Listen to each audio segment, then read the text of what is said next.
Hello friends, so good evening. This is Vel Murugan. Is in case of UPSC, and I'm also practicing as an advocate in Supreme Court of India. So with all those introduction, let me commence the content relating to what we are going to do for the current area. So most importantly speaking, this session what we have planned today is something where we will be having a detailed lecture relating to what will be our content for the mains examination. Prelims and mains examination in case of UPSC shall be a combined effort. It is not something where we read separately for prelims exam, separately for mains exam. No, all those things will not come. So in case of UPSC, let us take a holistic method to prepare for this examination. Then only it will give the desired result what you want.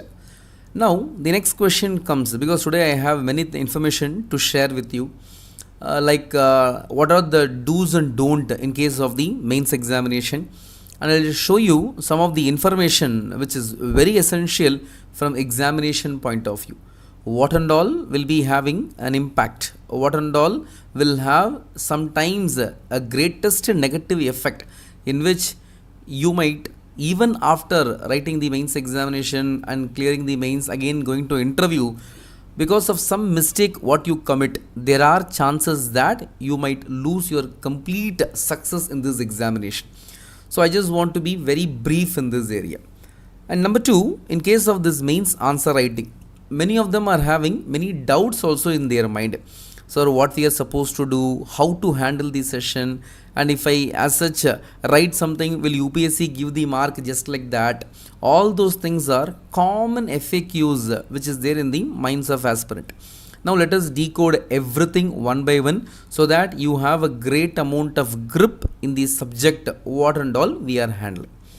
So in case of this polity, a paper which appears in the GS2 mains examination, you will be finding the questions mostly related to the current affair aspect of Indian Constitution. Constitution, as you all know, is a living document. Why do we call it as a living document? Because Constitution is always subjected to amendability. So there we chance to amend the provisions of Constitution. Nowhere we have a restriction, nowhere we have a limitation and all. Any provision we can change it, subjected to few restrictions, like what we term it as basic structure doctrine, or the doctrine what the Supreme Court of India then and there gives us. In this perspective, when a question is being raised in case of the examination, it will definitely have a base relating to some current affair. So first fact which you all must remember for mains answer writing in this area is, polity cannot be mastered only with conventional sources. If I read only conventional sources, do I have a bright chance to secure the mark what I want? Then I will say the chances are bleak. You don't have a great amount of chance to get the score what you aspire for. They will give you some mark that we don't want. We want the mark which will take us to higher level. So for that, first information is, this particular subject of Indian Constitution is a dynamic subject. There we need to interpret the provisions, what is happening then and there, so that we will get a mark which is decent to crack this exam. And number two, I told you, connection of current affair with conventional area is quintessential. If you go by only the area of convention, and if you forget the content on current affair, then obviously speaking you cannot get through in this examination. So you please remember, these things are very essential. First thing, we need to know the fundamental. Number two, we need to connect the current affair happening in this perspective. So these two connection, if you present in the examination, that will give the score what you are aspiring for. So first thing is connection of current affair and the convention. You might have a doubt, sir, this is what we are knowing, so how to do that? Exactly, that is what we will deal today. So whatever information I am saying to you today, we will test it, we will just prove it, how to do it in this particular session of polity mains answer writing. And number two, in this particular answer writing process, what we are saying, we need to have certain parameters which needs to be fixed. For example, Indian constitution, let's say they are asking a question, how do they elect the MLAs and MPs in your country, or in the nation called as India, how do they elect the MPs and MLAs? If suppose this happens to be the question raised by UPSC, then obviously speaking, we cannot simply write whatever we know. Am I right? For example, you know some person who is an MP. You can't quote example, he is an MP in case of India. That answer will go wrong because you are writing something which is totally irrelevant. So whatever is the demand of the question, read that thoroughly. Once you get an insight in that area, then we can move forward, which will give you a great amount of grip in case of answer writing. So answer writing should be very specific to the question asked by UPSC or the commission, whatever we say in general. So any diversion of that point cannot be subjected to acceptance. So be very specific. That's quintessential to crack this examination. And now moving on to next area. Sir, I am not coming from the background of like humanities. I don't know Indian constitution. My friend is coming from the arts degree. He is knowing more about the constitution. Will that have any amount of negative impact? Absolutely no. If your friend is coming from the arts background, our general studies 3 is waiting with science and technology where he will fumble. So there is no amount of question where one will have an edge over the other. It is an equal level playing platform. So no need to worry on those parameters. And many are having a greatest amount of doubt in case of polity. Sir, they're asking us to remember all the articles. Do we need to remember all the articles to write the polity examination? Absolutely no. Even honorable judges of Supreme Court and High Court, when they give a particular verdict, when they have a doubt, they check the note to know whether this article is right or wrong. Even some basic articles, when we speak out in the court also, that is being cross-checked by them, whether it is true or false. So remembering all article is not Indian constitution. So first thing, just demystify that the content of article remembrance is not our examination. That any machine will do, and that too now artificial intelligence is doing something more better than what we are doing. So in that perspective, just forget that remembering all the information in terms of numbers are very much warranted. That is not correct. Few articles we need to remember, that we will teach you gradually speaking. So totally we have around 8 sessions for this Indian polity mains answer discussion. So in each and every session, I'll keep on giving you input, so that at the end of the 8th session, when you have a complete grip over the subject, after completing all the area, then you will come to a grand conclusion that yes, I can manage the paper very comfortably and very easily. That grip will be as such shared with you. Do not have any amount of negative opinion regarding the examination. So now let's see some of the frequently asked questions and some of the areas which I just want to share with you one by one.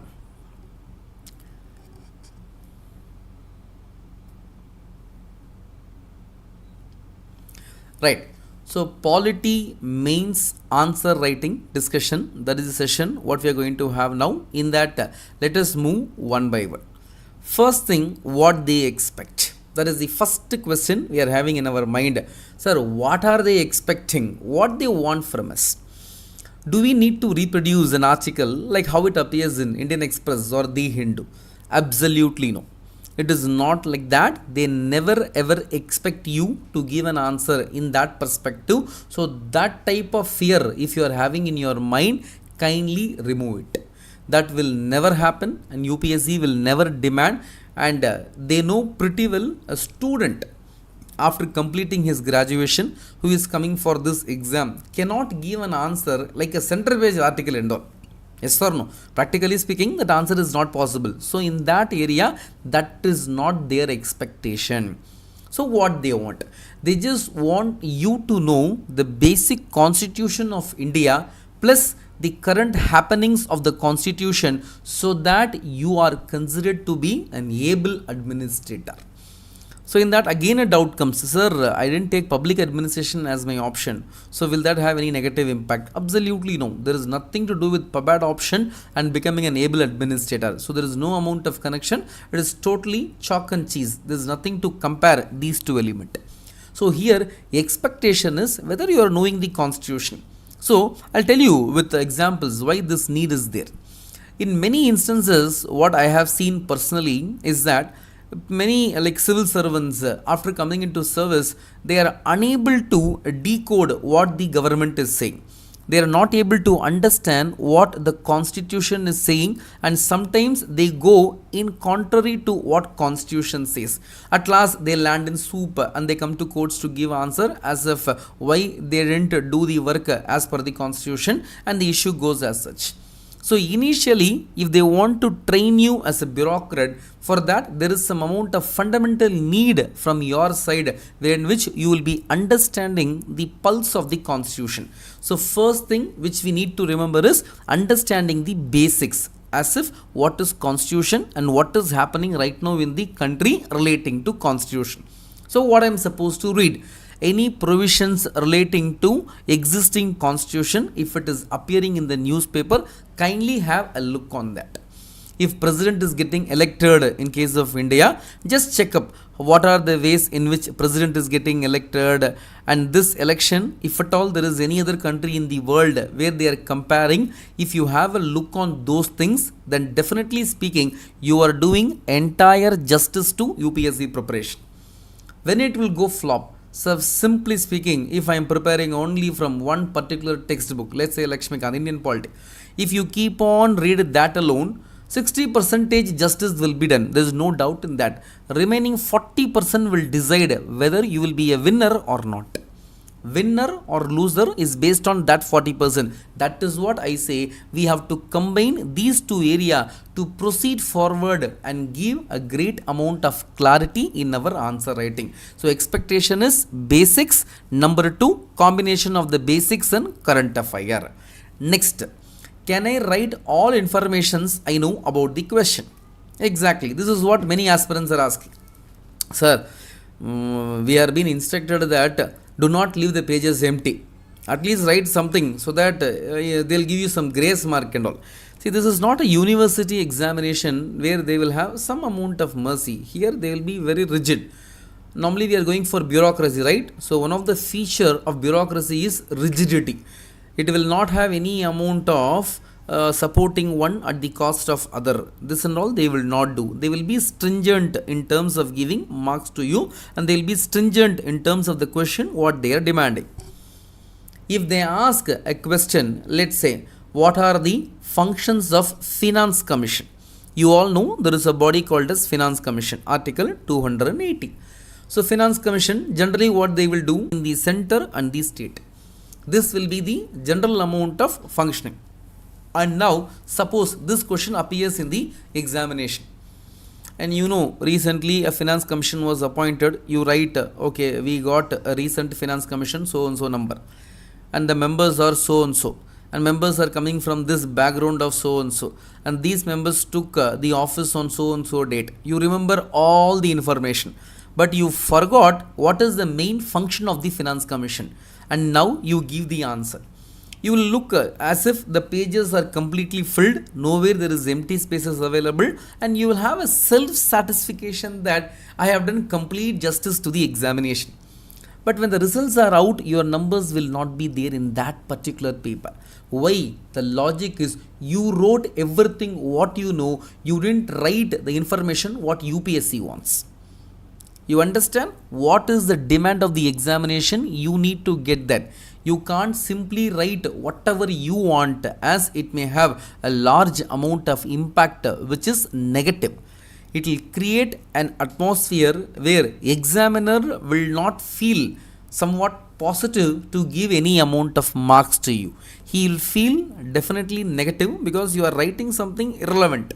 So sometimes speaking, what you are doing is not something acceptable for UPSC. Hence, they will not give the marks what you are expecting. Do not write whatever you know. If you know something, you write. Sir, they are asking about a question. Let's say, what do you mean by allelopathy? That was a question asked, something relating to agriculture. People thought allopathy, homeopathy, something doctor profession. So they wrote about allelopathy in any perspective, whatever they know. They wrote about the medicine, the discovery of medicine, all those things. They just filled the pages. After coming home, when they checked the answer, totally what they wrote and what is the demand of the question was not at all matching. So the demand of the question and the information supplied didn't match, and many of them were being subjected to the heat of UPSC by reducing their marks. Is word limit mandatory? Absolutely mandatory. I will say absolutely mandatory. A simple amount of test for this. For instance,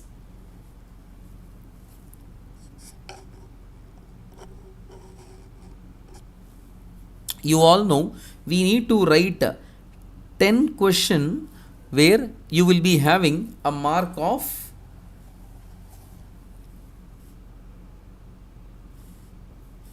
right. So 10 question, one second.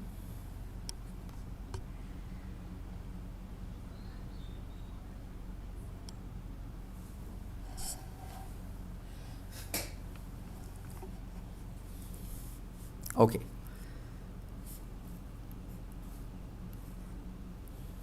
My God.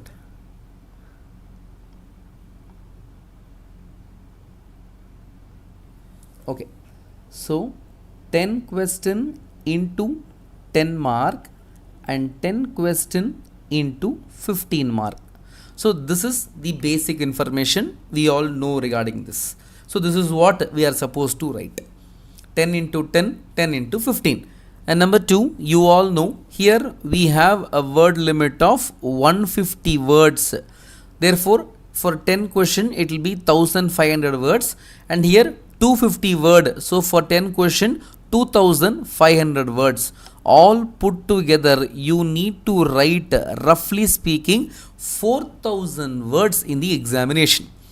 When we are being compelled to give 4000 words in the examination, do you think we can just write for a particular question a very lengthy answer, and then for remaining questions can we curtail the answer whatever we feel like? Absolutely no. We are not supposed to do that. So here there is a compulsion that you all stick on to the word limit. Sir, how much deviation is permitted? Not more than 10%. So remember that this is very much essential from examination point of view. Never ever take this lightly, because this will have a great amount of impact in the examination result. If I don't know anything, can I fill pages? That is what a big question appears in the minds of aspirant. If I don't know something, can I just go forward? Here, just for your reference, see that in paper 1, paper 2, all GS 1, 2, 3, 4, essay, political science, option, everything, he has done some score. At last, when he went to interview also, he has given 176 mark. But what happened? They have deducted 25 mark, because see the last line, marks deducted for a violation of commission's instruction. UPSC will say something, do this, fill this question, for this fill the answer. You will fill answer for the information known to you.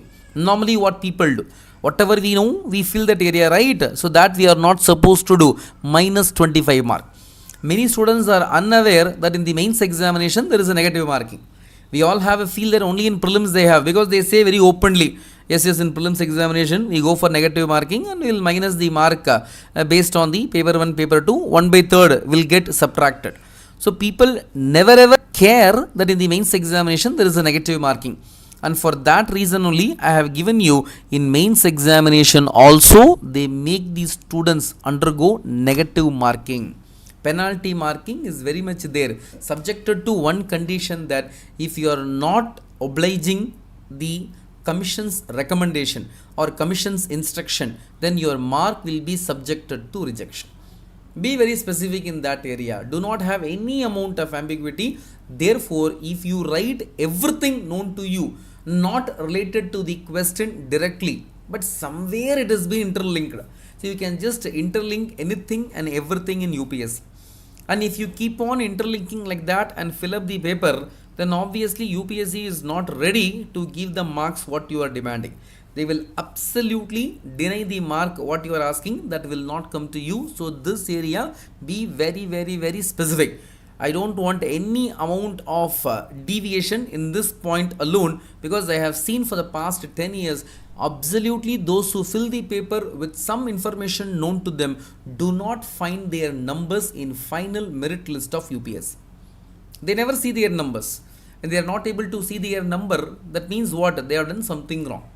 They will tell simply that we have finished all the questions, 20 questions completed, still UPSC didn't give the mark to us, therefore UPSC is biased. No, they are not biased. The simple reason is that you have taken something wrongly than what the examiner has demanded. See, why I am saying it is annoying is, for example, you go to a hotel and you are ordering, let's say, a non-vegetarian, a chicken biryani, and the opposite fellow, the captain in the hotel, is bringing curd rice with pickle for you. Will you get annoyed or not? You are going at afternoon 1:30, 2 o'clock, you are extremely hungry and you are demanding biryani with a great amount of weight to eat biryani, and he is bringing curd rice. And by seeing that, what type of a feel you will be getting, same thing UPSC examiner will get when you write an answer which is irrelevant to the particular question raised by them. So be very specific in this area. This can never ever be subjected to any amount of deviation. Next, a simple data. See the previous slide. The score obtained by him is 974, right? Okay. 974 happens to be the total mark obtained by him. And this person is having a great amount of potential to go through. But had if the 25 would have been added to the score, it would have crossed more than 999. He would have got some great amount of service also. But this person was being denied the service, and at last he was not able to proceed forward to clear this examination. Can I practice mains during my initial days of preparation? Next question, can I do that? Or I am being restricted for not doing, or I am being given the liberty to do these things during my preparation time? This is the next question what people ask in general. I told you this examination should be taken in a combined manner. So don't think that I will do something separately and all. We can do it in a holistic perspective. We are here, so we will definitely help you how to do that in a holistic perspective. A simplest topic I'll tell you so that you can decode what I want to convey you. Let's say you are reading the chapter called as preamble. So nobody can start UPSC Indian Polity without knowing the preamble, the identity card, the index of the Constitution of India. So we are reading the entire preamble. So we the people of India, from there till the date of November 26, 1949, we do hereby adopt, enact and give to ourselves this Constitution. From beginning till end, you have read everything. Now, when you read all these provisions, in prelims exam, they might ask you, what do you mean by secularism? What do you mean by democracy? What do you mean by justice? So these terms can be tested in case of the preamble. In mains examination, they will ask you, is preamble subjected to amendability? If yes, please cite the number of times the preamble got amended and what are the words which were inserted. And I understand something, then there is no point in that, right? So writing beautifully, now it is not possible. I can't ask you, come on, go and join some handwriting class, start cursive writing with alphabet A. No, not possible. But we can write legibly in a neat perspective. At least what we write, no, that should be subjected to acceptance. I remember one of my student, so way back he was working in this nuclear plant which is there in Kalpakkam in Tamil Nadu. So there he used to come for the optional classes and all, sociology optional class. So there he used to come, and after coming over there he'll be writing the answers. So for writing the answers, when A4 sheets are being given to him, no, he will not even use a scale to draw the margin. Just like that in the hand, he will be just drawing one line and he will be writing the answer. So I thought, what is this? What type of responsibility he is having? He is not even spending time to draw a margin. So just like that in hand, whatever style the line comes, no, he will just draw it.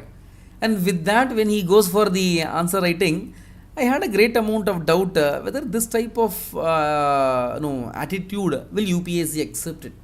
As a matter of fact, he got some rank around 300, and he is now being posted as an IAS in a district in northern part of India. This is what reality is. So those who are very punctual only will clear. No, not like that. Even people who convey message in a manner what others are able to decode, that is more than enough. So for that I have many examples. Do not worry about your handwriting, that will hardly have any impact. How do I know I am writing a best answer? Yes or no? Sir, you say write the best answer. How do I know whether my answer is best or not? That I'll tell you.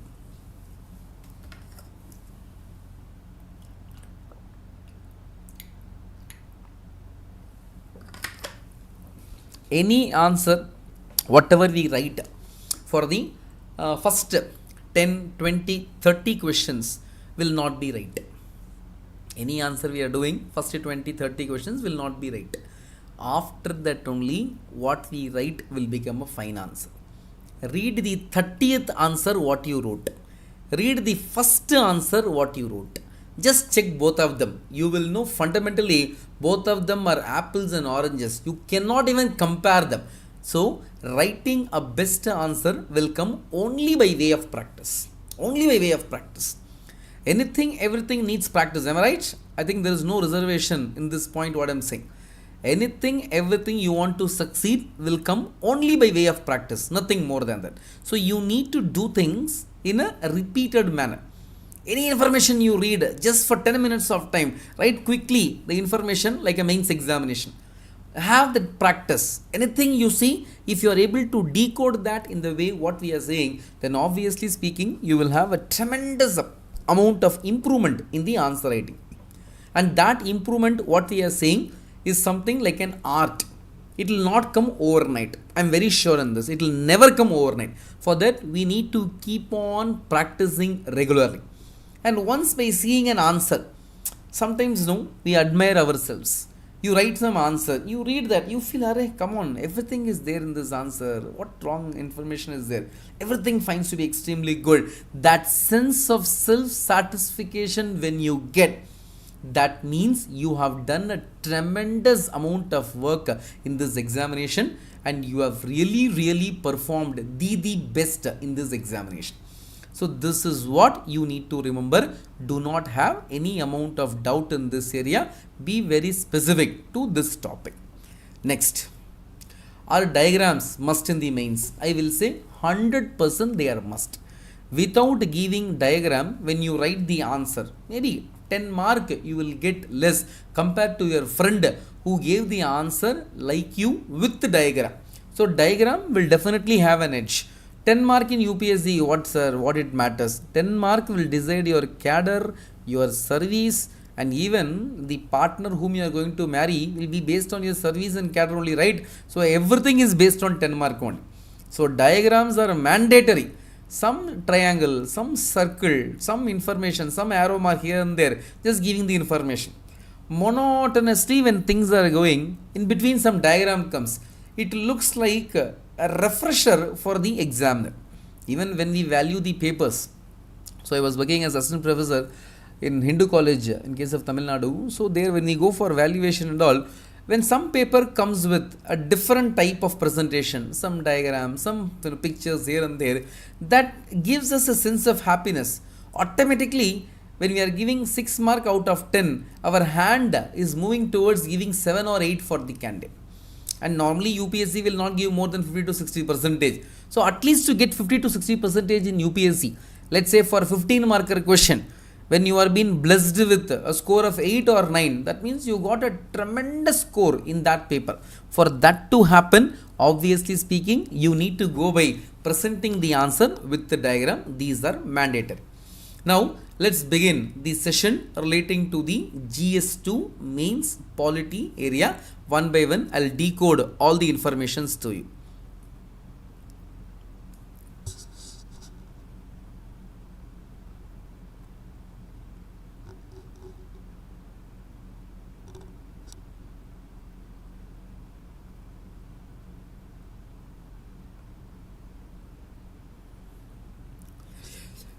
Right. So syllabus decoded. First thing, I strongly believe in memorizing the syllabus. Do this, then you see you will find that you are traveling in the right direction. Indian Constitution, historical underpinning, evolution, features, amendments, significant provision, basic structure. Every year they ask a question in this area. There is no doubt in that. Features, amendment, provisions, basic structure, historical underpinning, which has made our constitution to evolve into a very large document, are all being subjected to question regularly by UPSC. So you can have these things for sure, no doubt in that. Then functions, responsibilities of union government, state government, and how the federal structure in terms of power, in terms of finances, are getting shared between the center and the state governments.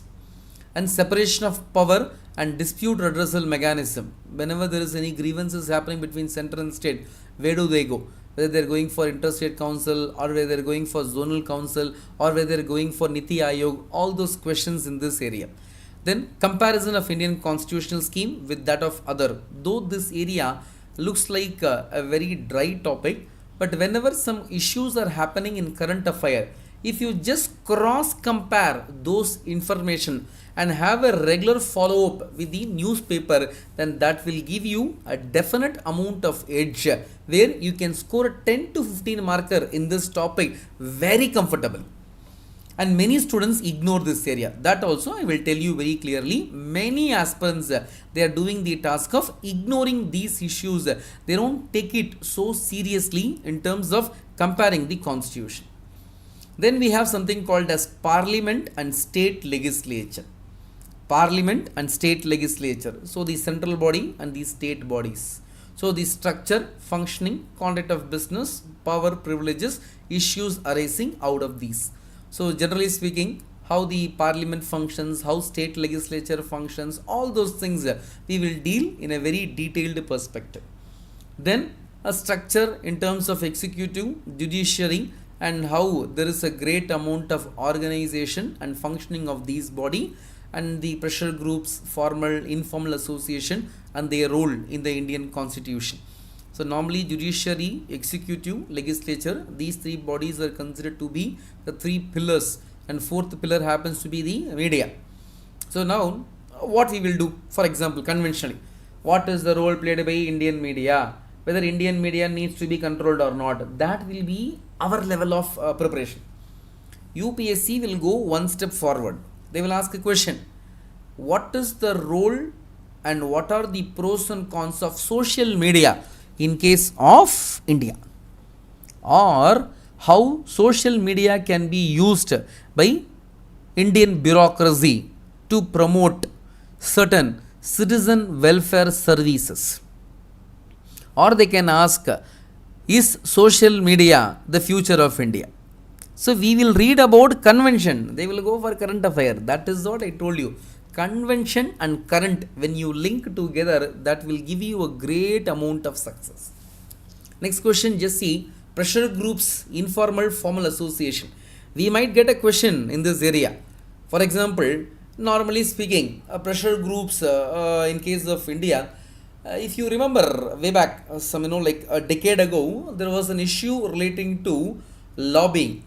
So some person who is acting as a lobbyist will be negotiating with the government for a berth in the ministry. In case of US, lobbying is legal. In case of India, we don't permit lobbying. Lobbying cannot be accepted.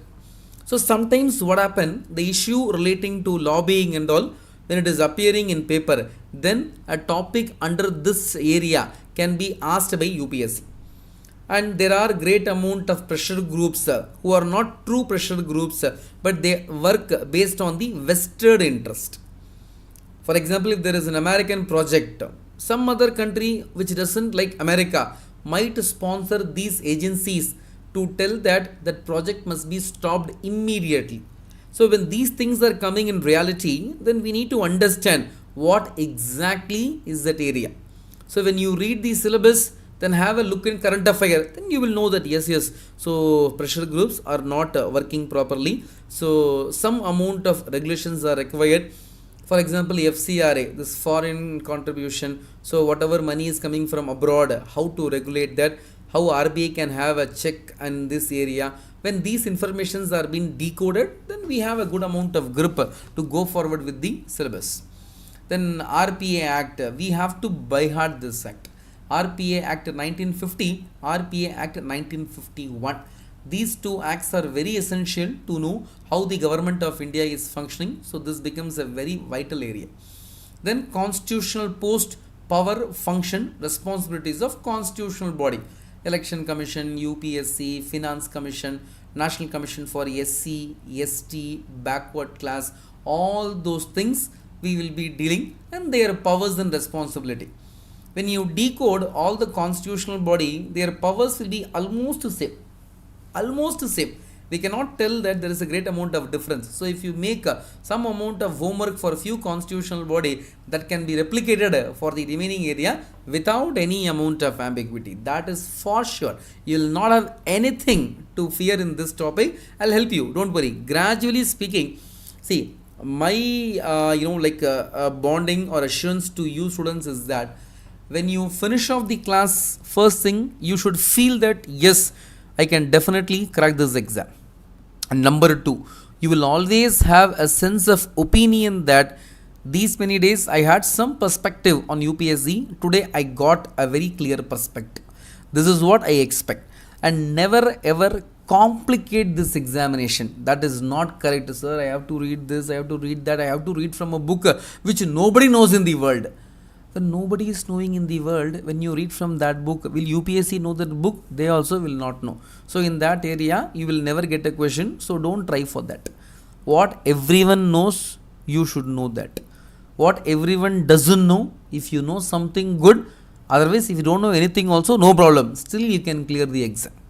Yes or no? Last year, what was the cutoff to clear the prelims examination? 160 or 180? No. Hardly speaking, 88 mark. So just 44 questions, if it is becoming correct, net I am talking about, then you are in for the mains examination. Out of 100, the number of question needs to be correct is only 45, 44 to 45. I am talking about general category, and otherwise it is getting reduced gradually. In that scenario, do not complicate, right? So have a very peaceful and love the process of preparation. Normally they say aspirants must be having hunger for preparation. Sir, what is hunger, sir? Yes, hunger for knowledge, hunger for preparation. You should have the thirst. Come on, I need to learn these things. I don't know. Now I am learning all these things. That feel when you get, you will definitely clear this examination. Then statutory, regulatory and quasi-judicial. Quasi means somewhat similar to judiciary but not completely judiciary in their functioning. So statutory bodies established by Act of Parliament, regulatory bodies to have a control upon the various departments functioning, plus quasi-judicial bodies. If you are well acquainted with that, the syllabus comes to a grand end. That's it. These are the area which we need to decode. Nothing more than that. If you know these information, then you are done with GS2. See, it looks very easy, no? Very easy. Actually, it doesn't only look easy, for even preparation also it is easy only. We only complicate that. We start trying to decode from a perspective which is totally irrelevant to UPSC. At last we come and say, oh my God, UPSC is very tough. No, it is not like that. And I will prove you by giving you the inputs day by day, where you will feel that really we got some amount of enlightenment after completing the classes. Now, questions for discussion. I have some set of questions which has been asked in the UPSC mains examination recently. We'll have a discussion in these area to know detailedly how a question needs to be answered. We have a good amount of practice in our college days. What is the practice? Come on, write the introduction. Introduction, we will write the information what we need to tell in a very crisp manner. We will speak in a detailed perspective. Introduction will go for half a page. Then we will give some quotes. Then main will start in the second page. It will go for third page. Again fourth conclusion. At last, after ending the answer, we will draw a flower, and with that we will say answer is over. That is what we do, right? But here it is totally different. Here, what is the formula we need to remember is hit on the head.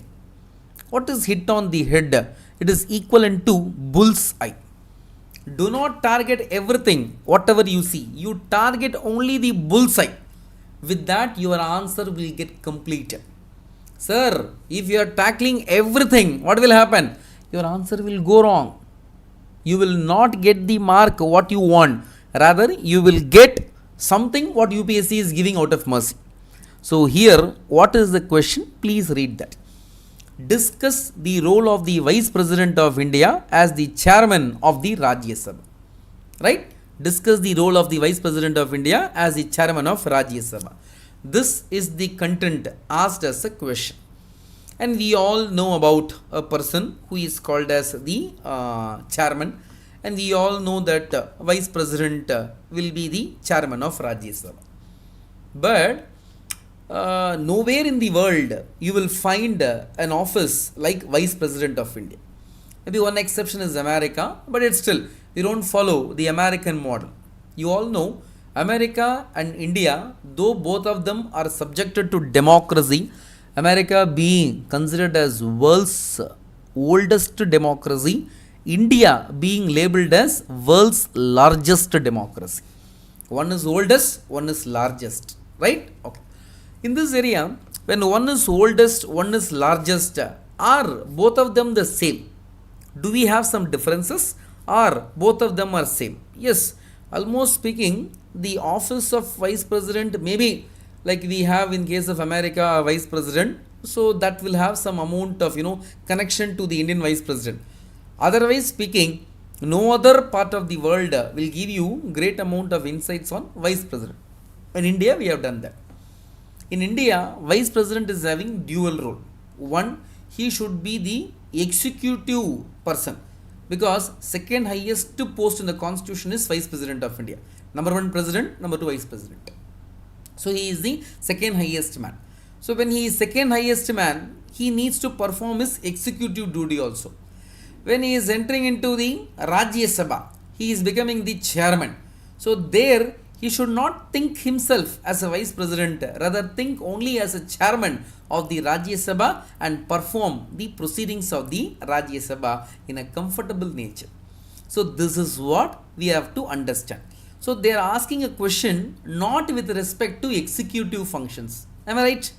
Is there a topic, discuss the role of Vice President of India? No, discuss the role of Vice President as the chairman of Rajya Sabha. When he is subjected to the post of chairman, then what and all he is subjected to do. This is the area. And this happens to be a 10-marker question. 10-mark question, what is the number of words we can write? 150 words we are supposed to write. Right? This is the area which we need to remember. If we are done with this, if you know that these issues are there, then we can feel very comfortable to move forward. So, there shall be a Vice President of India, Article 64. So, the article in the Constitution of India, what we remember, we need to write here. So, in this topic, so we need to go and mention that Article 64. One second.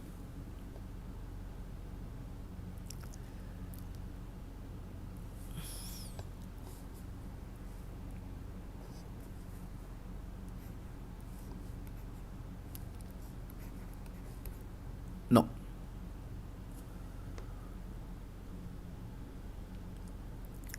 Right. So today I think this vacuum board is not slightly cooperating. I'll ensure that from the tomorrow session it is being taken care. And today I'll try to brief all the information as much as possible by your words. And tomorrow we can use the like a vacuum pad to write informations to a larger extent. Yes. So role of Vice President, we'll mention the article. And number 2, Vice President will be the chairman of the Rajya Sabha. So this information is known to us. Now, suppose if I write a Vice President should be an Indian citizen, 35 years completed, should be eligible to become member of the Rajya Sabha. He should not hold any office of profit under the union, state or any other government. And again I write the word office of profit means so and so, so and so, so and so. If I do all those things and finish off 80 to 90 words, then I am completely deviating from the question. Now when I show the UPSC question and explain you from constitution, I think you are very comfortable to know what we are not supposed to write. UPSC winning is not knowing what to write, not knowing what not to write. So you should know what you are not supposed to write. That's very important. So here, now the role of Vice President of India as a chairman. So chairman means what? Slightly think. Likewise, in case of Lok Sabha, we have someone called as speaker. He will do some function. Likewise, this person chairman in the Rajya Sabha, he is doing some work. If you write that functions, you are done with the answer.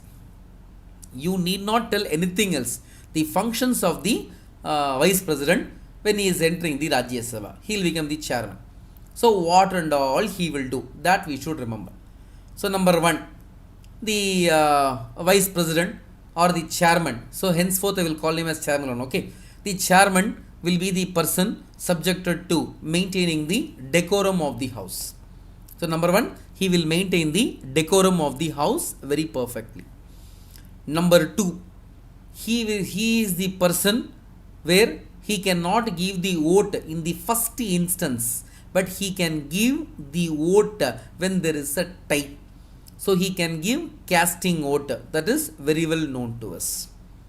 Number three, whenever a question in the constitution comes, he has a right to interpret in his own perspective. At that time, nobody can come and oppose him to a larger extent. So third function, interpretation of the constitution. Number four, he can nominate the members to various committees of the parliament. So there are so many standing committees in the parliament. For those, members can be nominated by the chairman as such. Then chairman will be a person responsible to ensure that the members of parliament or the proceedings, rules of the parliament is getting properly implemented and they don't behave in an unparliamentary manner. Decorum of the house he will maintain, and the members who are inside the parliament, whether they are working as per the parliamentary provisions or not, will be checked by this person. These are the information which we need to know. Other than that, he can ensure that on certain days some secret meeting can be arranged where outsiders will get excluded. He can say that today only MPs are supposed to come, others are not permitted to enter. So like that, regulating the entire affairs of the parliament, particularly Rajya Sabha, he is being given the complete amount of power. But the chairman of the same Rajya Sabha is not a member of the Rajya Sabha. Please understand that. Though he may be a chairman, he is not the member. So now 5 to 6 points you write in this area. What are the functions of Vice President as a chairman of Rajya Sabha? By doing that, this answer we can complete with a good amount of satisfaction. Other than this, if you write some other functions with respect to the chairman, in any other perspective, whatever you know about the Vice President, telling about Vice President election, Vice President removal, he will resign to the President of India, all those informations if you are giving, that and all is a deviating point. So here, if you just understand, please go by the question and try to know what they are demanding. So in this area, the demand of the question is quite simple. Number one, they are asking about the role. Number two, Vice President. Number three, as a chairman of Rajya Sabha. Just try to know these information. Once you are done with this, then definitely speaking, you will have a good grip to give the answer in the perspective of what UPSC is demanding. So functions of the Vice President when he is acting as a chairman of Rajya Sabha, that's all. 5 or 6 functions, more than that nothing is there. Give this as an answer. Even if you go to the website of Parliament and see the functions of Vice President, you will get this only. But you can give as a conclusion. The office of Indian Vice President is something very unique and special because the Vice President is subjected to perform dual function. One as an executive head and also as a chairman of the second house, otherwise called as Rajya Sabha. That's it, full stop. If you write this, the answer is over. An article information relating to the function of this vice president, and then concluding the answer. Nothing more than this is required. Now tell me, what is the difficulty in doing this? And for this question, if you read the chapter from Lakshmikant book itself, that is more than enough to crack the exam. I told you, no, in some area convention will be checked. In some area current affair will be included. Today I have questions from current affair also. That also I will tell you how to proceed forward. In this topic, we need to be very specific to address this area. There is no doubt in that. Next. Right of movement and residence throughout the territory of India are freely available to Indian citizens, but these rights are not absolute. Comment. See, by seeing these questions, when we are reading the Indian polity norm, it is like paying money to someone to eat sweets. I have some half kg of sweet. For 10 days, I will give you 50 grams each. And for this, I will pay you money also. When someone says how delightful someone will feel, like that, when you get a question in these areas, no, feel very happy. Why I am saying this is a question coming from fundamental right.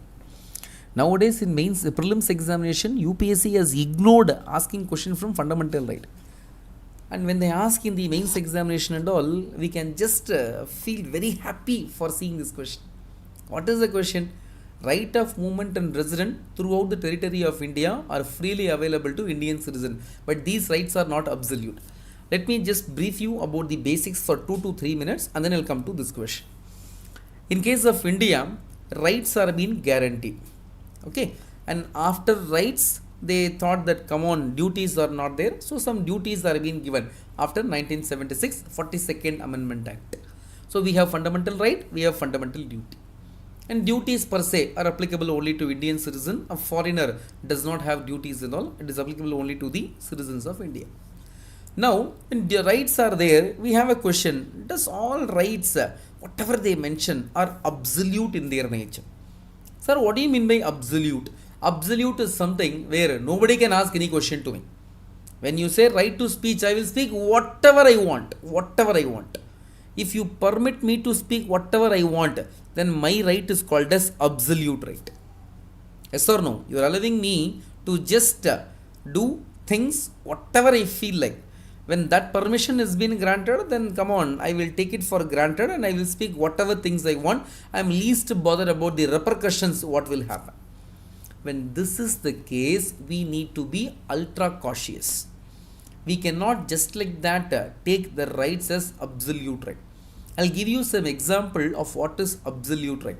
Let's take Article 70, abolition of untouchability.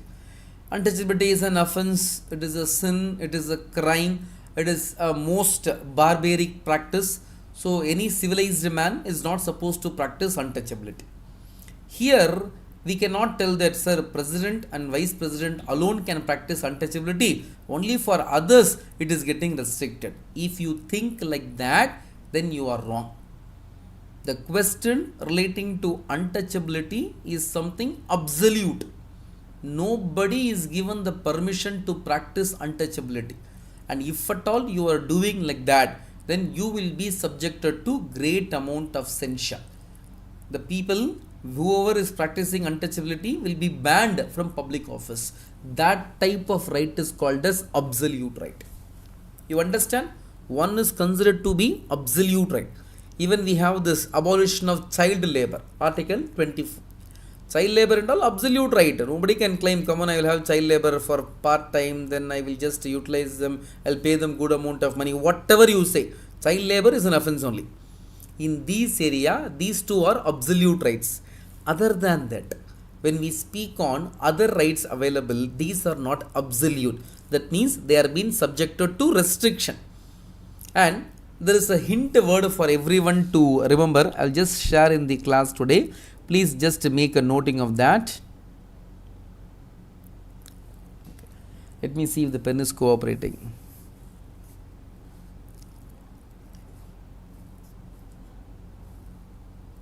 Okay.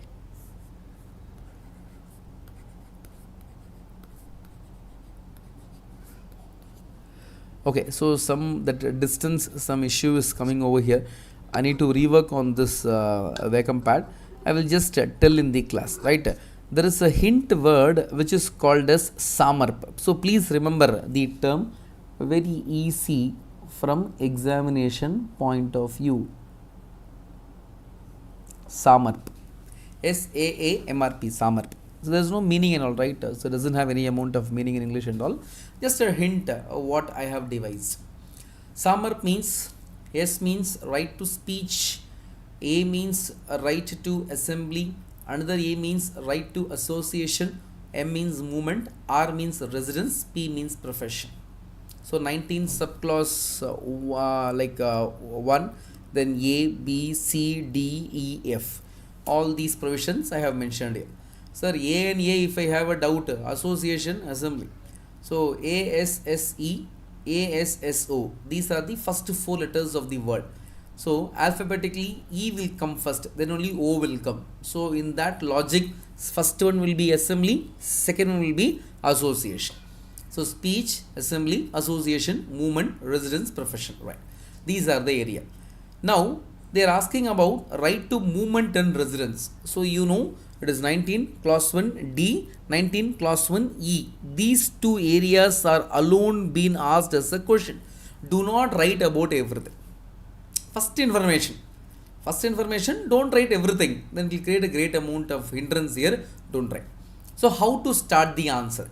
In this area, how I will start? First thing, right to movement is a fundamental right guaranteed in the Constitution of India as per Article 90.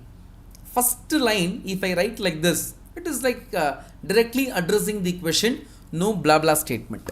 I am just exactly giving what the examiner wants. I am not just telling whatever I know. I am giving what examiner wants. So in this area, be very specific. Article 19 of the Constitution of India guarantees a right to freedom. Number 2.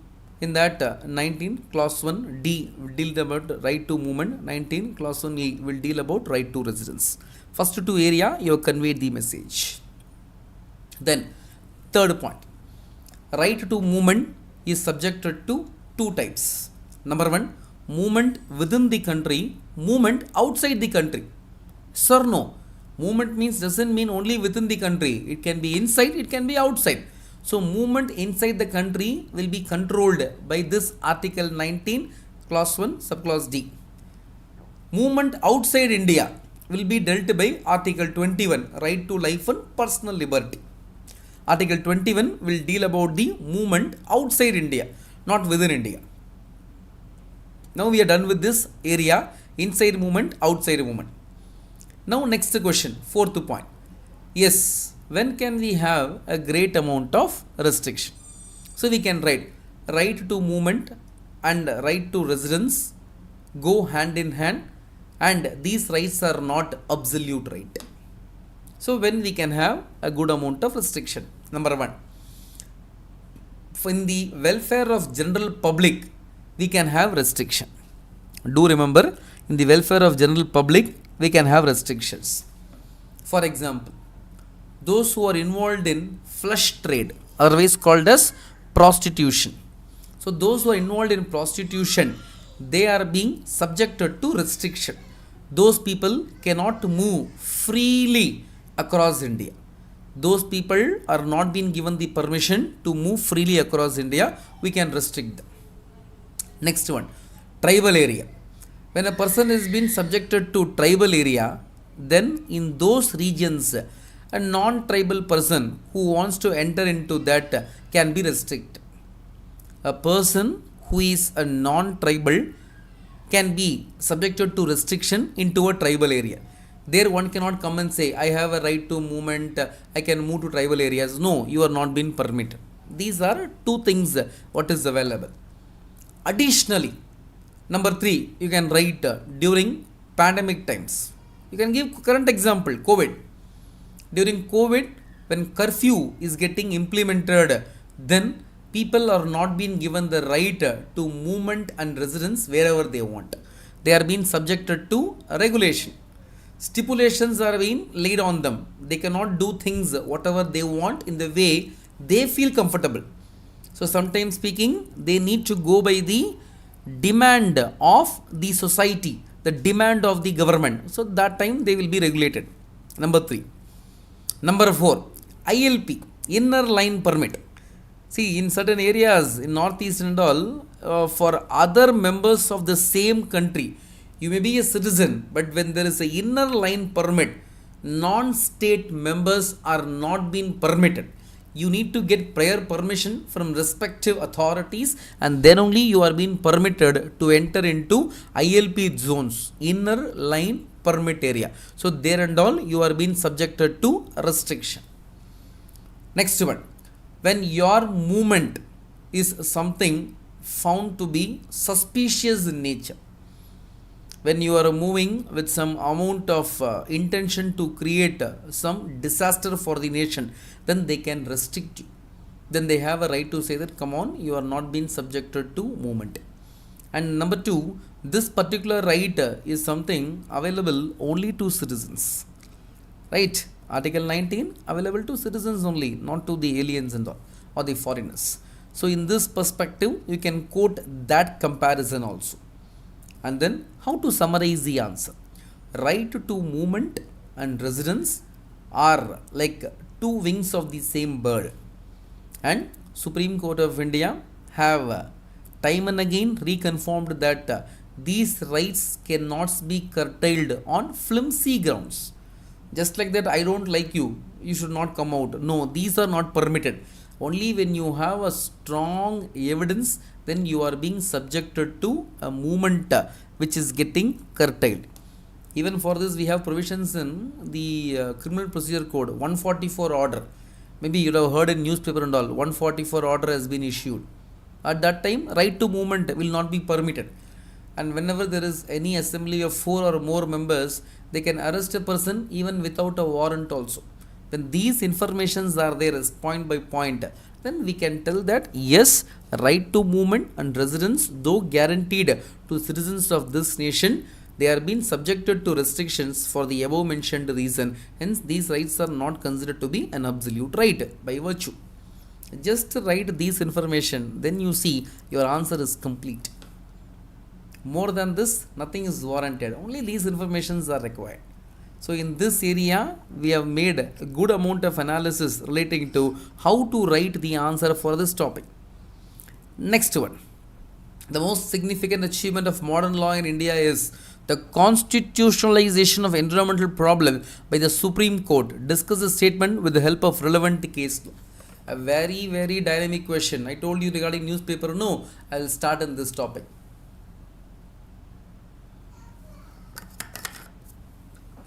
In case of India, if you ask environment or economy, they will say economy is more important. If you tell, come on, you are going for deforestation, you are just cutting down the trees in a very fast pace, it is not something healthy for future generation. People say today's happiness is more important than tomorrow's. So tomorrow is not their concern. Today's happiness only they want. Regarding future potential and all, they never have any amount of ambiguity. In this perspective, how to move forward? We have a great amount of doubt in that. For that, they tell in a very clear picture. Sometimes, Supreme Court of India is compelled to enter into the domains of preserving the nature also. Sir, for what purpose we had Supreme Court? Supreme Court is there only to interpret the constitution, not to save the nature and all. But sometimes what happen, we need to constitutionalize the problem and tell that right to life, personal liberty is getting affected. Therefore, you close the industry, you close the firm, you close this particular textile industry or whatever it is. All environmental problem Supreme Court is taking right now because it feels that being the protector of the Constitution of India, they have the moral responsibility to save these things. And for this issue to commence, we need to understand how to have a great amount of interpretation relating to the constitutionalization of environmental problem by the Supreme Court. Now, generally 50% of this question, I think everybody can tackle. How we will tackle? Supreme Court of India is the guarantor, protector of the Constitution. Therefore, they have made various judgments which in turn preserves the sanctity of nature. Number 2, the Supreme Court by using Article 141 and 142 is making a judgment which in turn needs to be accepted by all courts in case of India. Number 3, judgment of Supreme Court is binding in all courts except Supreme Court. So until Supreme Court changes, other courts will not change. Therefore, environmental is getting a good amount of guardianship by Supreme Court. We have seen some examples where the rivers are being declared as a element where some guardians are being appointed. The state is being compelled to act like a guardian to preserve these rivers. We'll give examples of the river where Supreme Court has declared it to be an entity. After this, when we write case laws, without giving case law information, we cannot succeed. This question is getting repeated. So I thought I'll give you some insights on the topics where Supreme Court has made a judgment. Just go to Google and type MC Mehta. MC Mehta. He is an environmentalist. So oleum gas leak. In many instances, even Taj Mahal today, it is in this structure. Though we feel the structure of Taj Mahal has gone very bad, at least in this structure, if it is there, means we need to thank a great person called as MC Mehta. He has filed so many bills in the court only to safeguard the nature. And many a time, for a kind information, judiciary will pay him money, 50,000, 1 lakh they will pay him, just to tell that, come on, you have taken a noble cause and now you are fighting for this and we are deeply obliged to support you. I will show you some of the relevant case for your kind information.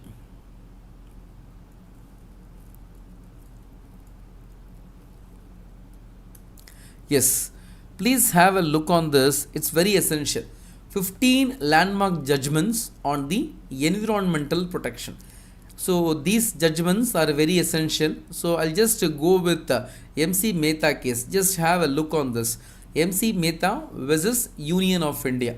So this is called as gas leak in Sriram factory. So this disaster, Union Carbide Company. I think you all are aware of that. In case of Bhopal, Madhya Pradesh. So this particular disaster is considered to be world's worst industrial disaster. And the question what we dealt, what they are mentioning, constitutionalization of environmental problem. Therefore, here you just see they are filing public interest litigation under Article 32 of the Constitution. And now after making all the efforts, now the government is saying that we have to go for creating environmental court, and by having a judge and 2 experts to assist the judge in deciding the environmental cases. So his input is now creating a environmental court. Again for Ganga pollution case, MC Mehta will come into picture. So MC Mehta is one person, a great crusader, a warrior, I can say a hero also, one who is fighting for the welfare of environment. See, generally people fight for some personal gain, you should know that. Here, without having any personal gain, he is fighting for the, like nature. You see in this case, he is filing a case to prevent the leather tannery from disposing of domestic and industrial waste and effluent in Ganga river. First 2 lines of this judgment. He is trying to save the Ganga river. Already Ganga river is subjected to great amount of pollution, and now he is filing a bill to preserve these things. At last, what the court is ordering, the court ordered the tannery to establish primary treatment plant, if not secondary treatment plant. That is the minimum in which tanneries should do in circumstances of the case. So here they are telling that until you have a treatment plant where the waste, whatever the mixing you are doing to the nature, you need to treat it. At last, when the water is subjected to harmless water, then you can mix it with Ganga river. Otherwise, you are not permitted to do. See, this small step is giving big result. So again, MC Mehta. So 2 case laws. So MC Mehta, anything, Taj Mahal, petroleum, Ganga river, anything we can write. Then we are subjected to one more case which happened recently. So MC Mehta versus Kamalnath and others. So here what is the content? So here there is a great issue relating to a project called as Span Club. And for this they are going to take the forest land. Whenever any project comes, they will take the forest land, right?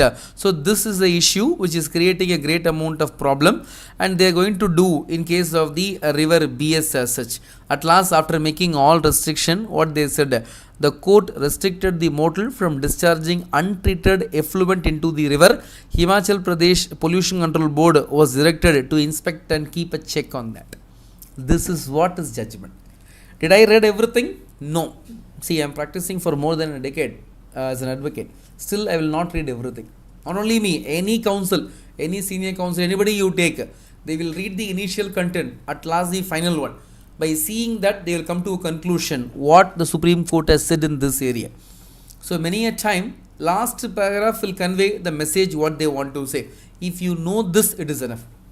MC Mehta, whatever cases he has done, that is more than sufficient. Again, you see MC Mehta, pollution. So in case of Delhi, which is having a 96 lakh population, the people are subjected to urban life, and there it's a great amount of pollution. So he is asking appropriate order to reduce the vehicular pollution in Delhi. At last, you see a committee is being set up to examine all these things. Within 2 months of time, report is being submitted.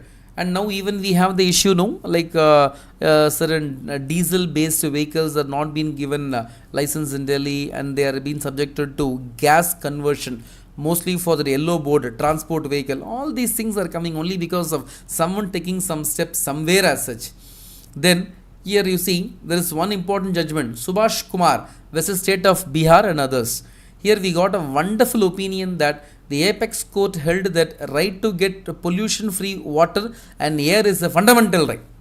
4 to 5 heading, 5 cases, enough. We are done with our answer. Question is very simple. They are asking how the modern law in India, constitutionalization of the environmental problem by Supreme Court is being performed. I told you the initial heading, and then we discussed about the content. So now we are able to get, without knowing these current affair facts, we cannot complete our answer. A straightforward answer is this. Without knowing the current affair, without knowing MC Mehta case, without knowing Krishna Kumar case, without knowing all these things, we can never ever complete the answer. Sir, where I will go to remember all the answer? Now question is there, you are giving the answers, sir. Examination hall, what we will do? That is what I told you in the initial time when I started the class. You need to read the current affair with the convention. What current affairs, sir? You are getting some orders coming from NGT, National Green Tribunal, where they tell that, come on, you pay 1,000 crore fine for polluting the nature. And they go to Supreme Court. Supreme Court confirms, come on, pay 1,000 crore, we will not leave you. That is where we need to note it. Just make some noting. Because now you saw the question, no. So you are pretty well aware, when something related to environment comes, UPSC will definitely grill us. When that is there in your mind, then be very confident. Move forward. You will get the appropriate answer for this question for sure. So Supreme Court of India, how they are preserving the nature. If you write about Supreme Court here, you are out. If you write about National Green Tribunal, you are out. You should write how they are preserving. Be precise. And many a time, no, there is a good amount of question being raised. Sir, like we are supposed to give lengthy paragraph, or we can go by bulletin points. Bulletin points are far better than going by lengthy paragraph. Essay is exemption, leave that. Optional paper, you leave that. For general studies, I am saying these things. In case of general studies, why do I promote bulletin point is that when you write using bulletin point, number one, you cannot go for tautological impact. What is tautology? Beating around the bush. You will say something, again you will repeat the same thing, again you will repeat the same thing. These things will never happen when you go point by point. Yes or no? See, every answer what I said to you, I said only in bulletin format. I never said my answers in case of big paragraph. I never said, come on, I'll just tell one paragraph, you by heart it. No, I'm telling you point by point, because the practice what I had for these many years, I want you to inculcate to make good amount of success into this exam. So bulletin point will avoid tautology. And number two, very importantly, easy for the examiner to give marks to you. He will nowhere find any amount of flaw. He will have the comfort to award marks to you, and that is what we need. Therefore, in this area, we'll use that strategy as such. Critically examine the procedure through which President of India and France are elected. 250 words.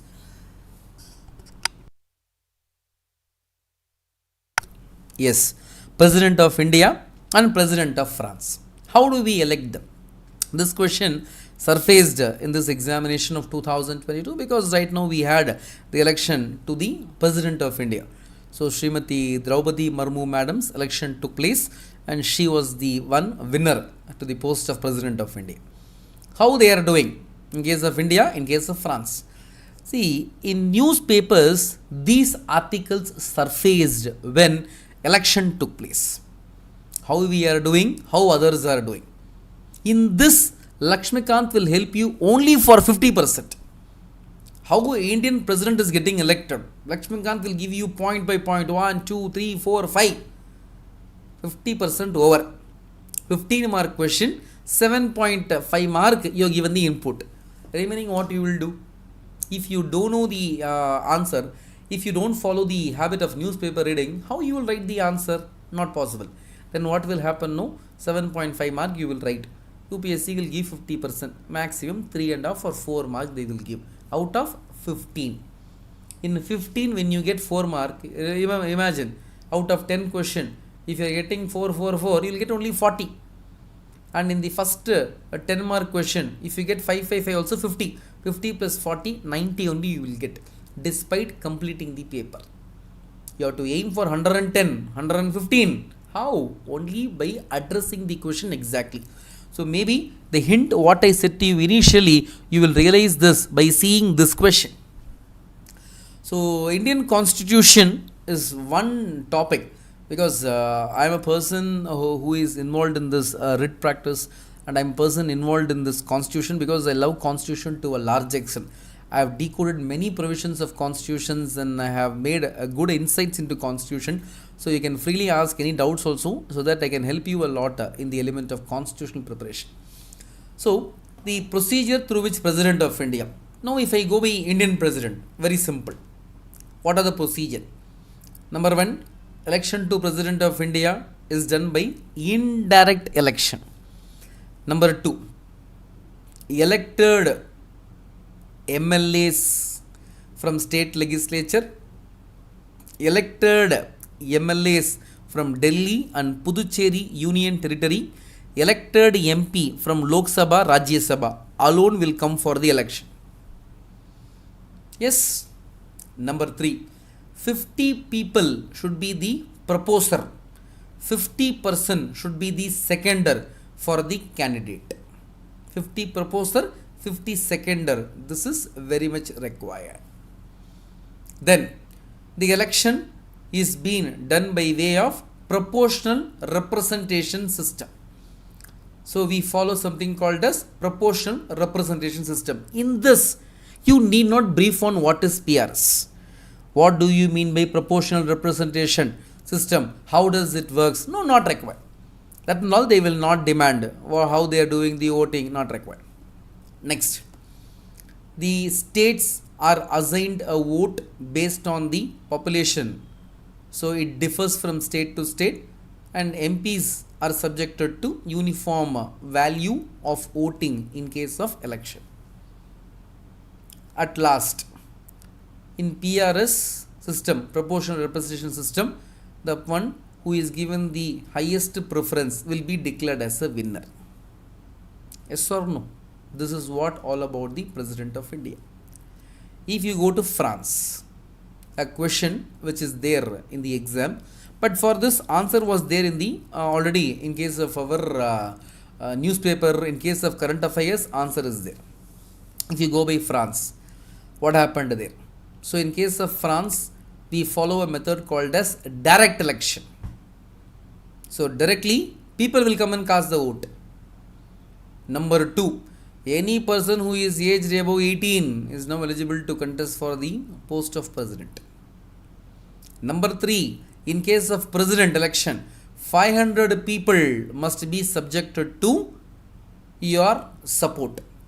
So we have proposed a second, no, like that in case of France, an elector needs at least 500 people who are supporting him to contest the post of president. Number 4, it happens in 2 rounds. Number 1, they will just see which is the 2 candidates who are leading. Then number 2, in the second round, when the 2 candidates who are leading will be again subjected to voting, the person who gets the highest vote will be declared as a winner. And then, so here we are having the proportional representation system. In France we have 2 round system, not 1 round, it is 2 round. And then after the winning is being made, so for one more time a person can contest for the post of president in case of France. But in case of India, a person who is been subjected to appointment of president can continue for n number of years. So 5 years over, again he can contest, again he can contest. There is no limitation mentioned in the Constitution of India for the element of election. So at the most we can write Article 66 will deal about the proportional representation system. If you remember, you write it. Sir, then what about the articles in the France Constitution? Should I write all those things? Absolutely not required. We can't remember also. Yes or no? If you write like that, they will have a doubt in your paper. How he is knowing all these articles from France and all. So remembering Indian Constitution article itself sometimes looks too hectic for us. So don't even try to go for those area. It is not required. So when a question comes in this perspective, you can go by 2 methods. Number 1, we can just write 1 point for India, 1 for France, or just have a heading Indian election system and write all the points, and then write France election system and conclude the answer. Normally we do not support or recommend T diagrams in case of the exam, because what is the problem is sometimes, see, we cannot call it as a problem, but students are being practiced to write something on the left hand side, and right side they will say this point is not available. If left side they say this is available, right side they will say this is not available. Like that, sometimes it goes in an immature comparison. To avoid that, better we can just solve the issue by going for a large interpretation. A large interpretation means we need to go for writing the answer in a very comfortable manner, which is based on writing step by step. 1 for India, 1 for France. 1 for India, 1 for France. That will be very good. Or finish off entire India and then go for the France. By doing like this, you can be more comfortable while solving the paper, and that will definitely help you to cover the answer. These are some of the questions. I have many questions to discuss with you. In the upcoming classes I will do. And number 2, like normally I write a lot in the board, but today this Wacom board, a new one, is not slightly user friendly to me. I'll ensure that this is getting rectified in the upcoming classes, so that we can use it for the betterment of knowledge transmission. And any queries as such you have, do just send a mail to the academy. They in turn will revert me, and I will solve it at the earliest, right? So have a great day, and do the preparation regularly. Do not just take it for then and there. Never go for hibernation and all. Prepare continuously, regularly, and will ensure that your numbers are there in the final merit list of UPSC one day or the other. And that one day or the other result what you want demands great amount of burning of midnight oil, and that when you do regularly, obviously speaking, your success will be there, and that will speak louder than the amount of effort what you are doing, right? So thank you for this wonderful session. We'll just meet in the tomorrow's session with a more number of questions to discuss in the upcoming areas. Thank you.